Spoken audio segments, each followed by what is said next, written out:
Hello everyone, मैं ज्योति वर्दी Paramount ई services से। होप आप लोग ठीक ठाक होंगे। आज की वीडियो बहुत ज़्यादा खास है उन लोगों के लिए जिन लोगों के माइंड में क्वेश्चन था कि अब अगर हम विजिटर वीज़ा लगवाते हैं तो कनाडा जाके मेरा जो ये वीज़ा है वो वर्क में नहीं होगा कन्वर्ट।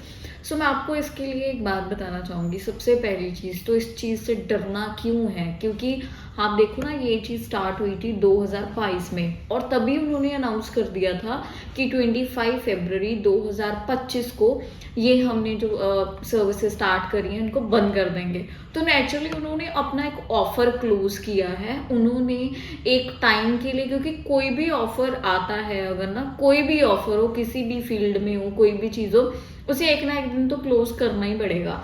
तो ये भी सिर्फ कनाडा कंट्री ने क्लोज किया है कि अब आप इनसाइड रह के नहीं करवा सकते वर्क परमिट में कन्वर्ट अपना विजिटर वीज़ा।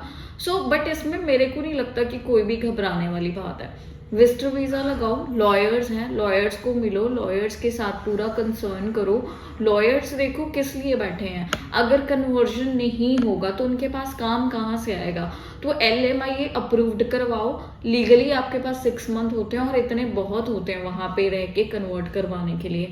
अगर लेट सपोज आपने नहीं भी वहाँ पे रहना, कि आप चाहते हो कि नहीं मेरा एक जो ट्रैवल हिस्ट्री है और एक जो ट्रैवल करने का पीक है वो भी ख़राब ना हो, पहले आ जाते हो तो अपना एप्लीकेशन उनसे प्रोसीडिंग में डलवा के आप लोग वापस आ जाओ, क्योंकि प्रोसीडिंग्स नॉर्मली ऐसी होती रहेंगी। आप देखो ना, स्टूडेंट वीज़ा की कॉस्टिंग लास्ट इमिग्रेशन ने बहुत बढ़ा दी। इमिग्रेशन ने भी बढ़ाई, कनाडा गवर्नमेंट ने भी बढ़ा दी। क्यों बढ़ा दी? कि हमें सिर्फ जेन्युइन स्टूडेंट चाहिए, जेन्युइन स्टूडेंट चाहिए कि जो पढ़ने वाला हो, जो वहाँ पे डिप्लोमा कर रहा है। अब उसको देखो ना तो वर्क परमिट मिलेगा और ना ही वो अपना स्पाउस बुला सकता है। मास्टर्स वाले अपना स्पाउस और even if they have kids तो उनको भी साथ में लेके जा सकते हैं। तो देखो ना, ये चेंजेस हैं और ये टाइमली आएंगे। तो क्या बैचलर्स में जाने के लिए बच्चे नहीं हैं? बिल्कुल जाते हैं। जिनको जाना है, जिनका बजट अलाउंस करता है, वो जा रहे हैं। इसी तरह से विजिटर चलेगा, क्योंकि विजिटर एक ऐसी कैटेगरी है जो कभी बंद नहीं हो सकती। 12 मंथ्स चलती है, 12 मंथ्स वीज़ाज आ रहे हैं, 12 मंथ्स में लोग कन्वर्शंस भी करवा रहे हैं। तो इसमें कोई डरने वाली तो बात ही नहीं है कि अगर वर्क में नहीं होगा तो हम नहीं कर पाएंगे। आप लोग लीगल अप्रोच करोगे। पहले था कि हाँ, एक गवर्नमेंट ने थोड़ी छूट दे दी थी कि आप वहाँ पे रह के प्रोसीडिंग करवा सकते हो।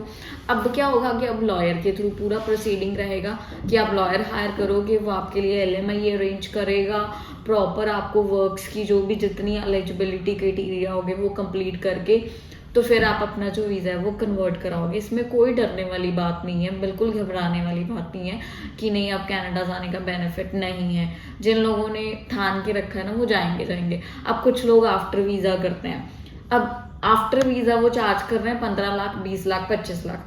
क्या वो आपको वर्क परमिट थोड़ी लेके दे रहे हैं? वो तो जस्ट एक विजिटर वीज़ा की कॉस्ट ले रहा है ना।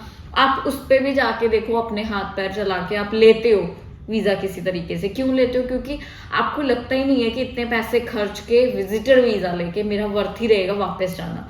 तो सेम एज इट, हम इतना कॉस्टिंग चार्ज नहीं करते हैं। इवन हमारे क्लाइंट्स जिनका वीज़ा अप्रूव्ड होता है, जब वो कनाडा विजिट करते हैं, वहाँ पे लोग मिलते हैं एक दूसरे को, पंजाबी जो रिसेंट गए हैं उन लोगों को, जब वो बताते हैं कि हमने इतने में वीज़ा लिया नॉर्मल से चार्जेस में, वो बिलीव नहीं करते, कहते हमने तो बहुत ज़्यादा चार्जेस नहीं है।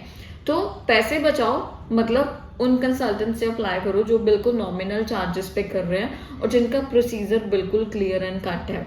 तो और उसके बाद प्रॉपर वहाँ पे जाओ। जो पैसे यहाँ पे देने हैं लोगों को आफ्टर वीज़ा के नाम में इतने लाखों, वही पैसे सेव करके ना वहाँ जाके अपनी LMIs, लॉयर की फीसेस, बाकी प्रोसेस में खर्च करो ताकि उसका आपको बेनिफिट हो। एटलीस्ट आपको 2 साल का वर्क परमिट वहाँ पे लीगली मिले। बाकी आपको पता है जितनों ने वर्क परमिट यहाँ विजिटर से वर्क परमिट पे कन्वर्जन्स करवाए थे ना, उनको भी एक एलिजिबिलिटी क्राइटेरिया बोला गया था, वो उन्होंने रेडी किया।